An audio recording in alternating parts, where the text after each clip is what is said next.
अब चलिए छत्तीसगढ़ का पूरा एग्जिट पोल खोल ही देते हैं। फाइनल नंबर आपके सामने हम रख देते हैं। सेंट्रल छत्तीसगढ़ में 64 सीटें आती हैं विधानसभा की। बिलासपुर, जांजगीर चांपा, राजनांदगांव, दुर्ग, रायपुर, महासमुंद। और 2018 में कांग्रेस ने इन 64 में से 43 सीटें जीती थी। बीजेपी को मिली थी मात्र 14 सीटें। आपके सामने अब ये 64 सीटों का एग्जिट पोल आ रहा है और इसके साथ ये पूरी जो विधानसभा की तस्वीर है वो स्पष्ट हो जाएगी। तो देखिए छत्तीसगढ़ में, सेंट्रल छत्तीसगढ़ की 64 में से कांग्रेस पार्टी 37 सीटें जीतती दिख रही है हमें और 23 सीटें मिल सकती हैं भारतीय जनता पार्टी को। इसके साथ ही छत्तीसगढ़ की एग्जिट पोल की तस्वीर यह बता रही है कि कांग्रेस पार्टी की एक बार फिर यहां सरकार बनती हुई दिख रही है हमें। कांग्रेस को 46 से 56 सीटें मिल सकती हैं 90 में से। भारतीय जनता पार्टी 30 से 40 के बीच में रह सकती है। यह इंडिया टीवी CNX के एग्जिट पोल का प्रेडिक्शन है छत्तीसगढ़ के लिए। फिर आपको बता दें 90 में से कांग्रेस पार्टी को 46 में से 56 सीटें, बीजेपी को 30 से 40 सीटें मिलती हुई दिखाई दे रही हैं। यानी छत्तीसगढ़ में दूसरी बार कांग्रेस पार्टी सरकार बनाती हुई हमें दिखाई दे रही है। अब मुख्यमंत्री कौन होगा यह हम नहीं कह सकते, लेकिन कांग्रेस पार्टी की सरकार रिपीट होती हुई दिख रही है हमें छत्तीसगढ़ के अंदर। बीजेपी के लिए जो अनुमान आ रहा है 30 से 40 का, यह पिछली बार 2018 के उसके प्रदर्शन जो 15 सीट था उससे बहुत बेहतर है। अब सवाल यह है कि क्या यह और नजदीकी मुकाबला हो सकता था, जैसा अभी सज्जन कुमार कह रहे थे, अगर बीजेपी की तरफ से और थोड़ा पहले से तैयारी की गई होती, या कांग्रेस पार्टी जो है उसकी तरफ से कहीं कोई चूक रही कि पिछली बार का प्रदर्शन वो नहीं दोहरा पा रही। हालांकि ये बड़ी कंफर्टेबल मेजॉरिटी है। 90 में आप देखें तो 46 मेजॉरिटी मार्क होता है। उस लिहाज से ये जो आंकड़े आ रहे हैं कांग्रेस पार्टी के लिए कंफर्टेबल आंकड़े दिखाई दे रहे हैं। अब विजय लक्ष्मी हमारी जो सहयोगी है वो हमको बताएं कि क्या ये जो एग्जिट पोल के नतीजे हैं कांग्रेस पार्टी का अपना जो अंदरूनी आंकलन है उससे मेल खाते हैं या नहीं। विजय लक्ष्मी। बिल्कुल, देखिए सौरभ, कांग्रेस पार्टी का जो अंदरूनी आंकलन है वो 50 प्लस का है। 50 से 55 के बीच कांग्रेस पार्टी मानती है कि वो छत्तीसगढ़ में जो है वो नंबर लेकर आएंगे। कांग्रेस पार्टी भी मानती है कि सरगुजा और बस्तर जैसे इलाकों में 50% सीट्स जो हैं वो घट सकती हैं। तो कांग्रेस पार्टी का जो इंटरनल असेसमेंट है, हालांकि जो बहुत ही अगर हम कहें नेगेटिव असेसमेंट कांग्रेस करती है तो बिलो 50, 46 से 50 के बीच भी कुछ लोग कहते हैं। लेकिन कांग्रेस पार्टी के ज्यादातर नेता जो हैं वो मानते हैं, सेंट्रल लीडरशिप भी मानती है कि 50 से 55 के बीच कांग्रेस पार्टी रहने वाली है छत्तीसगढ़ में। इसलिए ऐसे देखें तो भावेश ने जो सर्वे किया वो कांग्रेस पार्टी का अपने इंटरनल असेसमेंट से बिल्कुल मेल खाता हुआ दिखाई देता है। 46 से 56 का रेंज दिया है भावेश झा ने। विजय लक्ष्मी जो बता रही हैं कि 50 के अबव कांग्रेस पार्टी मानती है छत्तीसगढ़ में वो रहने वाली। लेकिन क्या बीजेपी ने ये सोचा था कि वो 30 से 40 तक भी जा सकती है? और अगर ये पोजीशन बीजेपी की रह सकती है तो क्या ये अब बीजेपी के लीडर्स को ये लगेगा कि तो अगर थोड़ी और मेहनत की होती, थोड़ा और पहले से तैयारी की होती, तो क्या इस मुकाबले को और कांटे का मुकाबला बनाया जा सकता था? देवेंद्र। और बिल्कुल सर, इसमें कोई दो राय नहीं है। और बहुत सारे नेता बीजेपी के जो बड़े नेता हैं दिल्ली में मौजूद, वो ये कहते दिखे दबी जुबान में ही सही कि ऐसा लग रहा था कि छत्तीसगढ़ की जनता तो जिताना चाहती थी, हमारा प्रदेश नेतृत्व उस बात के लिए तैयार नहीं था और उस बात के लिए उसने माहौल ही नहीं बनाया। और एक तरह से सरेंडर वाली जो मुद्रा रहती है वो दिखी। और पूरे छत्तीसगढ़ के पिछले 5 साल की अगर बीजेपी की पॉलिटिक्स को आप देखें तो ऐसा समझ में आएगा कि 5 साल में से चुनाव के कुछ महीनों को छोड़ दें तो प्रदेश संगठन लगभग सोया रहा। और उसकी सबूत, आप सबसे बड़ा सबूत ये सोच सकते हैं कि 6 महीने पहले तकरीबन उनके एक बड़े नेता रातों रात बीजेपी छोड़ के कांग्रेस पार्टी ज्वाइन कर लिया। पार्टी को इस बात की भनक तक नहीं थी। पार्टी क्योंकि उसके पहले 15 साल तक लगातार शासन में थी, तो उसके बाद जो विपक्ष के तौर पर संघर्ष करने का मुद्दा था वो बिल्कुल खो चुकी थी। दूसरी तरफ रमन सिंह क्योंकि पिछला चुनाव हार गया और ये मैसेज था कि अब रमन सिंह के लीडरशिप को नकार दिया गया है, दूसरा कोई नेतृत्व वैसा उभर नहीं पाया। तो इन सारे कन्फ्यूजन ने पार्टी की स्थिति और जो परसेप्शन जिसमें बहुत बड़ा फर्क पड़ता है किसी भी चुनाव के लिहाज से, उसने बीजेपी की निष्क्रियता की तस्वीर पेश कर दी थी। अंतिम कुछ महीनों में संघर्ष किया गया, उसमें बीजेपी ने एक स्मार्ट गेम बड़ा चला था और उसी पे पार्टी को उम्मीदें थी कि शायद उससे फर्क पड़ेगा। वो जो महतारी बंधन योजना थी सौरभ, वो बहुत स्मार्ट मूव था। स्मार्ट मूव इस लिहाज से कि सिर्फ उस योजना का अनाउंसमेंट नहीं किया गया था, बल्कि लगभग 50 लाख फॉर्म भी भरवा लिए गए थे।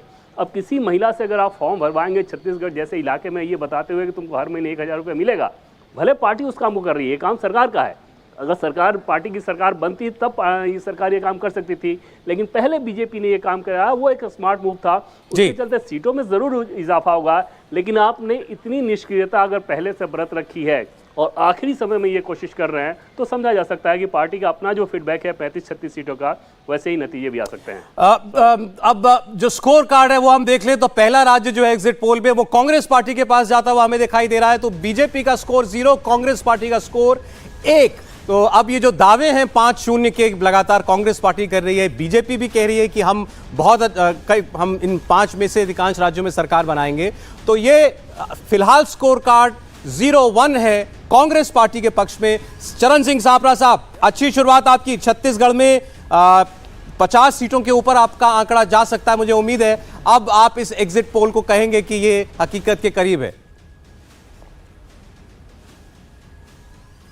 नहीं, मैं तो अभी भी कहूंगा कि ये हकीकत से थोड़ा सा कम है, क्योंकि with all due respect to आदरणीय विजय लक्ष्मी जी, बट हमारा इंटरनल असेसमेंट जो है वो हमारा 60 से 65 सीट तक का असेसमेंट है। ठीक है, अगर उन्होंने कोई हमारे नेताओं से बात की होगी या असेसमेंट किया है तो वो भी उचित है। सरकार तो कांग्रेस की बन रही है निश्चित रूप से। एक बात क्लियर हो गई है कि छत्तीसगढ़ के अंदर जो मोदी मैजिक है वो रिजेक्ट हो गया है, जो मोदी मॉडल है वो रिजेक्ट हो गया छत्तीसगढ़ में। ये आपके डेटा से समझ आ रहा है। मैं वोट शेयर दिखा दूं शहजाद, फिर शायद आपको थोड़ा सौरभ जी, और मुझे भरोसा लगता हो। है कि हाँ बिल्कुल आप वोट शेयर दिखाइए। वोट देखिए, वोट शेयर देख लीजिए आप। बीजेपी का वोट शेयर 41%, 41%, ये +8% है पिछली बार से।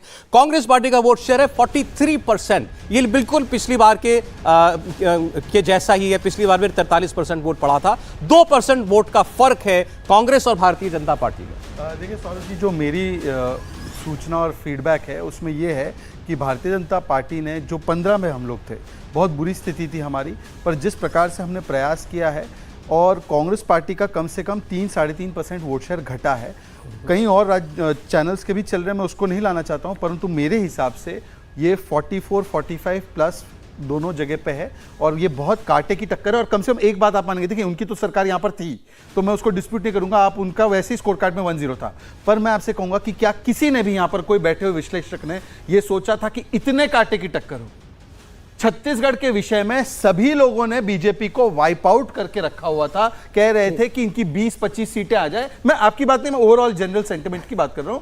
देखिए, यहां जितने लोग बैठे हैं सब ये कह रहे थे कि आपकी सीटें अच्छी बढ़ेंगी, नहीं, लेकिन सरकार कांग्रेस की बनेगी। पर मेरे हिसाब से, एंड नो डिसरिस्पेक्ट, क्योंकि मैं जानता हूं कि भावेश जी ने बहुत मेहनत की है, मुझे लगता है कि ये जो मार्जिन ऑफ एरर भी है इसमें 1-2% जो है, अगर कांग्रेस का कम हो जाता है तो ये सारी सीटों का गणित इंटरचेंज। अभी भी आप कांटे की टक्कर वाले बिल्कुल मैं प्रेडिक्शन मानते हैं? इस छत्तीसगढ़ में मैं कह रहा हूं कि चुनाव फंसा हुआ है, ये तो मानते हैं ना? मैं क्लियर कट कह रहा हूं कि 19-20 है, हम लोग आगे निकल सकते हैं। भावेश, अब आप बताइए इस चुनाव के बारे में। देखिए, शुरुआत बीजेपी ने बहुत अच्छी की थी। जो फर्स्ट फेज चुनाव था उसमें लगभग नेक टू नेक था। इनफैक्ट बीजेपी लगभग 6-7 सीटें पे बच्चे कंफर्टेबल पोजीशन पे थी। जो बीजेपी ने जो अनाउंस किया, जो योजना अनाउंस किया, महतारी बंधन योजना, वो एक स्मार्ट मूव था। उसके बाद आपने देखा होगा कि फर्स्ट फेज के बाद कांग्रेस ने भी उसी तरह की योजना अनाउंस कर दी थी। उसके बाद आपने देखा कांग्रेस को शुरू में लगा था कि ये चुनाव बहुत ईजी है, इसलिए वो फर्स्ट फेज को बहुत लाइटली ली थी, लेकिन बीजेपी ने वहाँ पे बहुत अच्छा परफॉर्मेंस किया था। तो उसके बाद फिर कांग्रेस को लगा कि शायद ये हमारे हाथों से चुनाव जा रही है, तो उसने एक पैनिक बटन दबाया और उसने बहुत सारे जो योजना थी, उसके बाद उन्होंने मैनिफेस्टो निकाली जिसमें उन्होंने बहुत सारे जो 3100 रुपीज़ जो पैडी पे जो उन्होंने बीजेपी ने अनाउंस किया, तो उसके 100 रुपये ज़्यादा करके उन्होंने 3200 रुपये अनाउंस किया था। उसका फिर जो कहते हैं उसको काट लाना, फिर महतारी बंधन योजना के भी अगेंस्ट में कांग्रेस ने अनाउंस किया था। उन सब चीज़ को देखने के बाद तीसरा जो एक हम लोग बराबर जिसकी बात करें कि जो स्टेट लीडरशिप जो है एक इंपॉर्टेंट रोल प्ले कर सकती थी बीजेपी के लिए, जो नहीं कर पाई, जिसकी वजह से बीजेपी अच्छी चुनाव लड़ी, इसमें कोई डाउट नहीं है। बीजेपी बहुत अच्छा परफॉर्म कर रही है। अब 15 से यदि 35-36 जा रही है और यदि बेस्ट केस सिनेरियो में 40 भी जा सकते हैं, तो इसे बहुत अच्छा चुनाव बीजेपी के लिए माना जाएगा। लेकिन कांग्रेस, क्योंकि देखिए हम लोग इस चीज़ को मानते हैं कि बीजेपी के पास वहाँ पे जो सोशल इक्वेशन है बीजेपी के खिलाफ है,